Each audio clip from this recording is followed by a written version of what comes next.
Next, the story you've been waiting for, coverage of one of the preeminent youth events in the state, the Dixie National Sale of Junior Champions. More than 1,500 young people from across Mississippi participated. Those who won champion and reserve champion were featured in the sale. Farmweek's Jonah Holland brings you this year's feature. Thank you. God bless you. Let's enjoy the Dixie National Sale of Junior Champions. And with those words, Mississippi's Ag Commissioner Andy Gibson kicked off the 2022 Sale of Junior Champions. It was the 53rd year of the sale, a chance for youth in 4-H and FFA to strut their stuff showing livestock.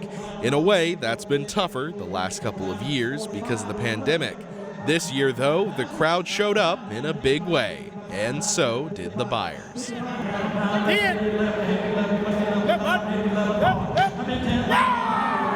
In all, 46 animals were bid on, raising nearly $450,000, a new record for the Dixie National. The top sale, $22,000 for the Grand Champion steer out of Hydes County.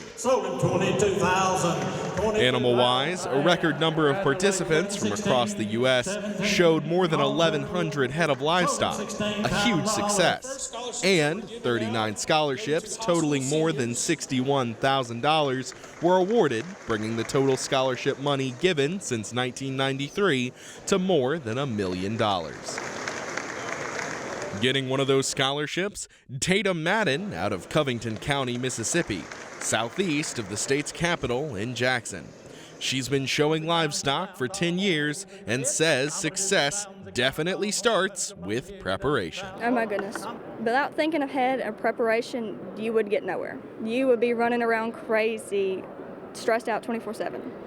Like, that is key to all this, is preparation and just planning ahead of time. So if you do have those bumps in the road, you're prepared for everything else, so you can take a minute and stop, fix that, and then keep going on, and you won't have a big old mess in the end. Lily Putnam out of Sunflower County in the Mississippi Delta had a lamb in this year's sale. She's been showing livestock since she was 7 years old and earned $7,000 for her Mississippi-bred reserve champion. She agrees that preparation starts long before the sale of junior champions, and it doesn't stop in the parking lot of the show. When you're pulling up to a show, as soon as you step off the trailer, preparation starts. With sheep, it's an ongoing thing. You get off the trailer, you get them in the pens, you get them settled down, and you're in the wash rack, and then you're on the shearing stand, and you're clipping sheep, you're drying sheep, you're working leg wool. You're making sure every little detail is meticulously looked after and making sure that that animal is completely ready to go in the ring and look its best on that day. Like most participants in the Dixie National, both 4-H'ers have busy schedules. A day in their lives comes with its own set of challenges. So a day in the life of raising livestock for my family is pure chaos. We're all big into sports, so we're getting up at 5 o'clock in the morning and going out and feeding. My sister is a competitive gymnast, so she's in the gym 16 hours a week. So it's a lot of work before school, for sure, and after school when we get home. If the weather's right, we're outside, we're working on showmanship, and if the weather's not right, we're treadmilling in the barn, or we're setting them up, or we're standing them on the table and working leg hair. It's never ending. It really isn't. We're in the barn some nights at 12 o'clock treadmilling sheep, and it's 24/7, 365. Every day we have an animal, we're doing something with them. What I like least about showing cattle would be the early mornings. I hate them so much. I'm not a morning person whatsoever. Anybody who knows me knows I do not like it. I like the late nights, but on the other hand, you got to get up early in the morning. But that's what pays off in the end, and your hard work and dedication, that's what really pulls you through. All the challenges and hardships and the skills these young people learn along the way do eventually add up to a positive outcome.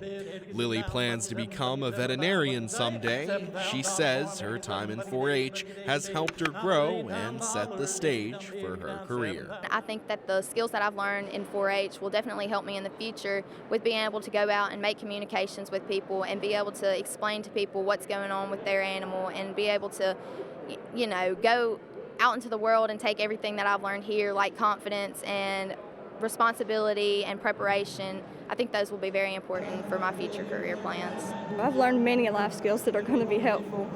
Being dependable, reliable, on time. People need you when you're there, and it's good to know that other people are there for you when you were there for them. And time management and always being prepared. Being prepared helps you, so if something comes along in the road, you're kind of prepared for it and don't get thrown off. Then there are the lessons learned of showmanship and market class. These young people learn early on to be competitive in both. In market class, the judge is judging the animal. They're judging their muscle composition, their structure, and basically just how the animal looks on that day. In showmanship, the judge is judging you as a person and how you react to your animal and how your animal reacts to you. So that judge is very easily able to tell if you spend time with your animal at home or if you don't. Oh, in showmanship, you need to work with your heifer or bull, steer, anything. You need to work with it every single day, because if you go out in that ring and you have not worked with your animal and you do not have that bond together, it's going to be dead obvious. Like, they're going to know. Like, going out there, you and your animal are one. You don't move, they don't move. They love you, you love them. They're going to do what they're going to do for you, and if you don't have that bond, they are going to go crazy. And let's not forget sportsmanship, a key aspect of the lessons these competitors learn in the show ring. When it's your turn, all eyes are on you, and these girls know it. You never know what little kid is looking up to you as their role model. You never know whose life you're going to affect by how they see you acting in the ring and how they see you acting outside of the ring. And just sportsmanship all around is like, it's one of the most important things. Good sportsmanship is key to anything. Win or lose. Yeah, we love to win, but without losing, you will never value winning. If you go out there and portray bad sportsmanship, you have little kids that are looking up to you, and you don't want them to follow in your footsteps in that way. You're not only representing yourself, your agents, your parents, you're representing the whole cattle industry, and that's very important to me, is to be a good sport. Bottom line, it was a good year at the Dixie National Sale of Junior Champions.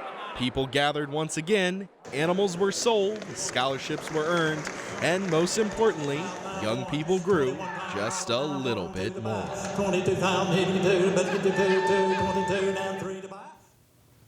Congrats to Tatum and Lily, and good luck. That was Jonah Holland reporting, veteran himself of the Dixie National. That's right, Mike.